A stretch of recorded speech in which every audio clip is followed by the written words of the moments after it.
Hey everybody, Tchadas Leo here, host of our Native Land Through Czech podcasts. So this week's guest was Bob Joseph. He's a national best-selling author of the book 21 Things That You Didn't Know About the Indian Act.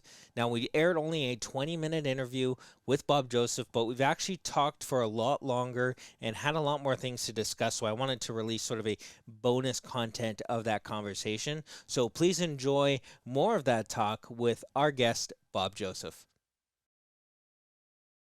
Bob, you've been quoted in saying that the Indigenous peoples can step out from under the Indian Act and return to self-governance, self-determination, and self-reliance, and why doing this should also result in a better country for every Canadian. So can you maybe give me an example of a nation or a nation that could become 100% self-reliant and how it would ultimately make Canada a better place? So we've got a couple of nations right here in British Columbia that I think are good examples of that. And the first one is the Niska Nation. And now they signed a treaty with Canada and British Columbia back in 2002, where they got rid of the reserves, the elected chief and council system, the membership provisions, everything Indian Act disappeared.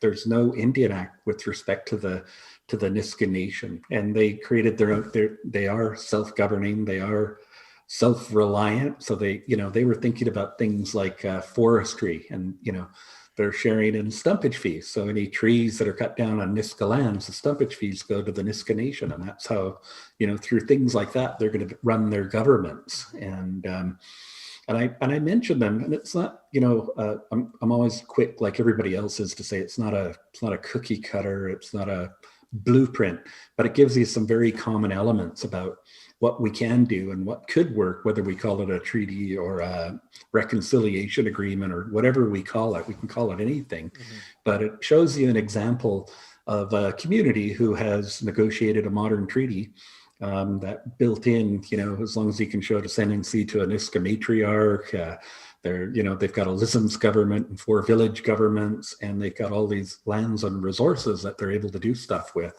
which makes them those 3 things: self-determining, self-governing, and self-reliant. And I mention them because they're remote. They're out in the middle of nowhere by most people. Somebody living in Vancouver would think they are Out in the middle of nowhere, yeah.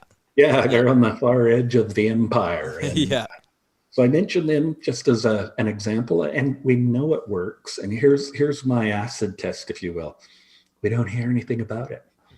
Chicken Little said when the treaty was being ratified, the sky's going to fall if we do this. It's going to, Yeah. But we haven't heard anything for 20 years, and I think they're doing okay. If it wasn't working, we'd certainly hear about it. And then the other one is, Tsawwassen did a modern treaty, but in an urban setting, and they showed us the way to be self-governing, self-determining, and self-reliant.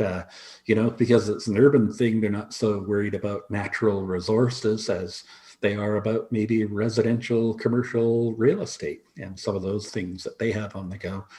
Again, another good model. Both of those are treaty models. Westbank First Nation has just a self-government agreement. Okay. And they have over 10,000 First Nations people living on their land paying taxes to Westbank First Nation.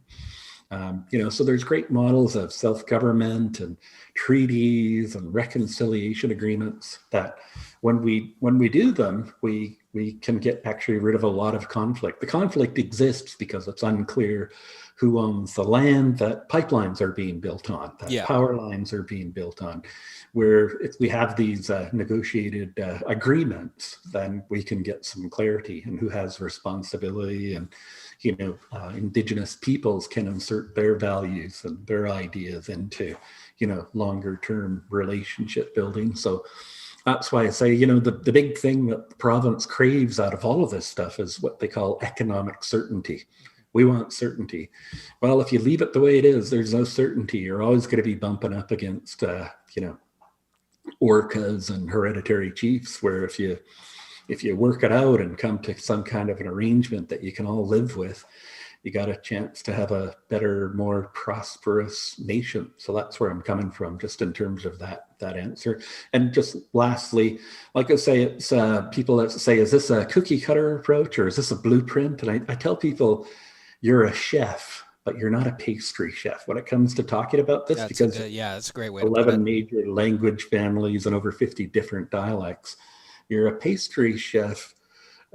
You're not a pastry chef. You're a dim sum chef. You know, you walk into a good dim sum restaurant and there's 60 menu items, and you know, everybody walking in might want two or three, but they'll not all want the same two or three. It'll be, you got all of this choice. And so when it comes to working with the over 600 you know, First Nations and then Métis peoples and Inuit, they're all going to want different things. And so what these modern agreements show us are the common elements. Here's what we can pick and choose from: forestry, mining, you know, residential real estate, and they're just gonna do that. So that'll work best. But I'm certainly not a pastry chef or a cookie cutter approach. Yeah, absolutely. I have another question, and it's something I didn't really think much of until I started this show, and a lot of it comes up a lot, and we've talked about, is reconciliation. So that word in itself, maybe for some people, has maybe this negative connotation. Like, is there a way you, like, what if you were to define that in such a simple, eloquent way for people that are listening that just maybe are like maybe slightly touchy or fearful of that word? Like, how do you make that approachable for anybody, Indigenous or not? Yeah, I think it's you know, it's sort of that you know, reconciliation is about remembering the past, living in the now, but really setting us up for the future. I think that's probably the easiest way to describe it. Yeah. And so the step we're in is remembering the past, and a lot of people don't remember the past. They don't know it. They haven't been taught it, and that's why it's so important. I remember back to my first training session in 1994. On the first coffee break of the day, a woman came up to me. She had tears streaming down her face and she's crying. I said, "Hey, what's wrong?" And she said, "Oh, you know, I can't, I don't know if I can stay in your presentation anymore." And I said, "Well, why?" And she said, "Because I can't believe my church would do that, what you're talking about, those residential schools. I can't believe the government would do that, and the police would do that." And so for her, it was just so unbelievable. And that was kind of you know, back to your first question, what motivated you to do this? I realized there's just this lack of knowledge there that people just don't have. I didn't have it. And I certainly developed more as time went on. But, you know, for the average Canadian, they didn't know about residential schools. It really doesn't hit the national conscience until you have Prime Minister Stephen Harper, a conservative prime minister, apologizing to the Indian, Inuit, and Métis people, or what Canada calls constitutionally Aboriginal peoples. And so, you know, that was, you know, that's when what I was doing became more than just a presenter job and a trainer job. This was a, you know, the raison d'etre. This is why I get up and why I do what I do, and, you know, it's for the cause and a better country, and all of those namby-pamby leftist sort of things I like to do. And that's okay. Well, somebody has to do it. And you know what? Speaking about somebody has to do it, I want to ask another tricky question too, because I'm on a roll here. Yeah.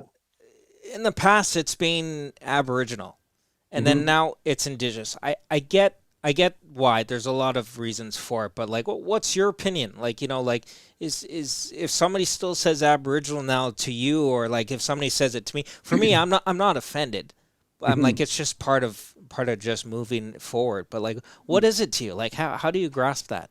There's a bunch of ways to look at it. So Canada, constitutionally, we patriate the Constitution in 1982. And there's a section in the Constitution called Section 35. And Section 35 is broken up into 4 subsections. And the second subsection says that the Aboriginal peoples of Canada includes the Indian, Inuit, and Métis peoples. So our constitutionally correct terminology up until the 2016 victory speech was Aboriginal peoples. And that's what people were saying and using. And I would, you know, all of my advice would be 2 words together, S on the end, because they're collective rights, not individual. And I capitalize the A and the P because, you know, I'm writing for purpose when I'm communicating with Aboriginal peoples. And And so that's our constitutionally correct terminology. And then underneath that, like you were saying, it doesn't matter to you, but it does to some people. And that's, Yeah, and that's fine. That's yeah, just me personally, right? Yeah. yeah. So constitutionally, underneath there, Indian, Inuit, and Métis people. So there's some Aboriginal peoples who will still be totally, hey, I'm Bob, but I'm such and such an Indian. They want to shake your hand as an Indian. Yeah. But what happens if you're at a conference, the pandemic's over, we're in the Chateau Victoria or wherever we're at, and there's a bunch of Indigenous people, and I'm standing there, and somebody comes up and says, "Hey, I'm Bob, and I'm such and such an Indian," and then 20 seconds later, I get somebody else saying, "Hi, I'm Max, and I'm such and such a First Nation." You got both people standing right in front of you. Yeah. Which is the best terminology in that situation? Yeah, exactly. On a personal level, I would, for me, I would say, well, whichever one you use in that situation will get you into trouble. So what can we do alternatively? So I will say, so instead of picking one, I might go with a generic expression. Well, it's just so great to see so many communities represented here. Yeah. Or if I want to score some brownie points, so good to see the nations here participating in this conference, yeah. Right? And so some people are totally happy to be First Nations, yeah. And you'll see that, I will just tell people, Google the community, if it's Hamalko or yeah. Weewakai or Weewakam, are they a First Nation or an Indian band? Because it'll tell you. Yeah. And then my other pro tip for people was, star 67, call the band office after hours, and they'll tell you on their recorded message how they want to be addressed. Yeah, absolutely. Yeah. And for me, myself, because I'm Indigenous, First Nation, Aboriginal from Hamalko, like you mentioned, but I have my American side where my name Tchadas comes from, and it's a Stillawaamish tribe of Indians. So over there, it's Indian all the way, and you could even go and say First Nation or Indigenous there, and they might look at you the same way if I were to say, "Hey, my name is Tchadas, I'm an Indian," right? Yeah. It's such a cultural shock, 20 minutes across the border, and it's just completely different. And for all of our learners, we're saying poker face, yeah. Go with whatever they're calling themselves, yeah. And use that terminology. Yeah. Obviously, if you're on a great show like yours, you want to use Indigenous peoples, because that's kind of the the creme de la creme today. Yeah. That's an international term. So Indigenous peoples comes out of the United Nations, and they passed the United Nations Declaration on the Rights of Indigenous Peoples. And it was meant to, look after the over 300 million Indigenous peoples around the globe. And so it's an international instrument, the United Nations Declaration. And Indigenous peoples, like Aboriginal peoples, there's not as much definition internationally, because some nation states like Canada think of Indigenous peoples like yourself. You were here first at the time of contact with other nations, where other nation states will say, no, Indigenous peoples are the nomadic people within our borders. And so they've got, so they've left it kind of undefined. Now, why are we using Indigenous peoples? If you go back to the victory speech in 2016, newly elected Prime Minister Justin Trudeau, Google it. And, victory speech, Trudeau 2016, 15 minutes in to the victory speech, he says, and I want to strengthen the nation-to-nation relationship with Indigenous peoples. And I was like, wow. I sit with my wife. Remember, I told you she's a lawyer. Yeah. With my wife, and I said, wow, man. Somebody at the Department of Justice, the lawyers for the federal government, yeah. Somebody at the Department of Justice just fell off a chair, because that is a change in terminology in a victory speech. Politically, it's saying we're going a little bit beyond where Aboriginal people is. And I said, and I continued with my joke with my wife, Cindy. I said, now they're crawling on the floor to the telephone because they want to call the Prime Minister's office. They want to have first legal briefing to see if there's anything they can do politically about the switch from Aboriginal peoples to Indigenous peoples. And you knew it was going to create a bit of a kerfuffle. So which is it? Is it Indigenous, Aboriginal? And I do a lot of training in Ottawa. I'm there, pre-pandemic, 3-4 times a year, training, large groups of people. And for 2 years I was going, so which way is the wind blowing? Is it Indigenous, Aboriginal? which way the wind's blowing? They were saying, we're still waiting for an answer. And finally, at about year 3, they started to say, okay, we've got some direction. for anything that's rights and title based. So we're consulting with the Wet'suwet'en about a pipeline, or, you know, Tsleil-Waututh about the TMX project. Anything that's rights and titled, they were told to use Aboriginal peoples, because all of that would end up in domestic court, Canadian court. And there's 150 cases since Delgamuukw and Gisteway. And so they were being told Aboriginal peoples when we're writing our letters, when we're talking about the rights and title, Indigenous peoples for just about everything else. And that's where it was for a while. And now we're going to go beyond that to, we're going to pass federal legislation on the United Nations Declaration on the Rights of Indigenous Peoples. Now, the cool thing about that, it's cool that's going to happen. It'll take years to shape out. But the thing about the declaration, unlike Canadian law, Aboriginal peoples, including the Indian, Inuit, and Métis, the declaration is a non-binding aspirational document. Okay. So, and what all the hubbub is about is, in the future, if we implement this declaration, we're supposed to get homolka's free, prior, and informed consent before we cut down trees in your territory. Where Canadian law says, no, we just consult with homolka to make sure we do everything we can to avoid infringing on your rights. And so that's the big difference between Indigenous peoples and Aboriginal peoples. And for most of my clients, I'll say use Indigenous peoples, 2 words together, S on the end, and that's where the country's going. And I like to think about, you know, the declaration. It's a little bit like a stock.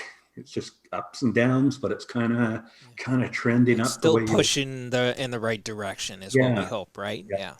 So there you go. That's Indigenous versus Aboriginal, and consent consultation. Indigenous versus we only need to talk to them about. So very no consent in terms of, we're going to build a pipeline. Give us your concerns. Yeah. Wow. Well, thank you so much, Bob. That's an answer that I was looking forward to, and it feels nice to disperse those questions and to actually communicate it, because I think a lot of people are just on the edge of that cliff with some of these words and ideas, and they want to fall off with a parachute and not just run off and hope they're going to land on their feet at the end, right? So I really appreciate you kind of breaking it down. I'm sure a lot of people are just as thankful about it as I am. So excellent. And that's what we've tried really to do, is to create a safe space where people can ask questions without feeling guilty or ashamed or anything like that. Because once we help people be a little bit more effective, it changes everything, right? I mean, it's so interesting how one word can change. Remember, there's a bunch of protests in Denver, Colorado around discovery, right? Christopher Columbus discovered the New World. There was a celebration, Columbus Day, and 87 American Indians got arrested on Columbus Day. They were protesting. So I was curious, why what's the protest here? And I thought, do they just hate parades and celebrations? Do they not want people to be happy? Like, what is it? Right? So I deep dove, and what I found was, okay, parades. No, the 2010 Winter Olympics, that was all Indigenous people stuff. The whole first hour was Indigenous people stuff. Calgary Stampede, surely they've got hangups about that. They got to be protesting the stampede. No, those people in the prairies in Alberta have been integrated with the stampede since the 1920s. They've wanted to. They've been a part of it. So I ruled out parades and celebrations, and what I found was it was discovery. They were unhappy that Christopher Columbus could discover the New World, and so I realized it was such a great teachable moment that we could change a word. Like, if we're just a little bit more educated, we can see where different people are looking at the same thing, but coming at it just a little bit differently, then we can change the world with helping people with a little bit of communication. So one of the exercises we do, now that we know that discovery ticks them off, what word could we use instead? Arrival, there's just about anything else. But if you chose arrival instead of discovery, Christopher Columbus arrived in 1492, you don't have to have a police force capable of arresting 87 American Indians, a justice system capable of processing, and a prison system capable of holding. It disappears in communication and changing people's ideas. And that's why, little, like you were saying, little steps, right? It's the land acknowledgement, the land acknowledgement is so important, because when Columbus discovered it was a vacant land. But the land acknowledgement undoes that. It flips 500 years of history Yeah. on its head, and it says, no, there was, the mean population average late 1492, about 100 million people. That's what we're looking at. Yeah. So to do a land acknowledgement undoes that, but it also overthrows some of the other ideas. Terra nullius, it was a vacant land. Because it was a vacant land, then the Spanish, the English, the French, they could claim it if it was vacant. Mm-hmm. So, another important reason to be able to just change history in just a word, mm-hmm. and what the impact can be of changing it in just a word. So he didn't discover he arrived, and just a much more realistic way of doing things. Yeah. Yeah. Well, thank you so much, Bob. This has been enlightening. It's been educational, and it feels like we're just walking on a thesaurus trapeze, and we're just trying to balance and figure it out. And I think that's part of the fun and the education about it. So yeah, thank you so much, Bob. I really appreciate it. I will hold you to it. Hopefully, one day we can meet in person. You can sign my book and have a nice coffee and chat more about this. This is great. For sure. Like I say, I'm here in Victoria, so yeah, like I say, when the health orders ease up a little bit. Yep, sounds like a great idea. Well, thanks, Bob, and thank you, Kyle, and we'll talk soon. Have yourself a good week. Okay.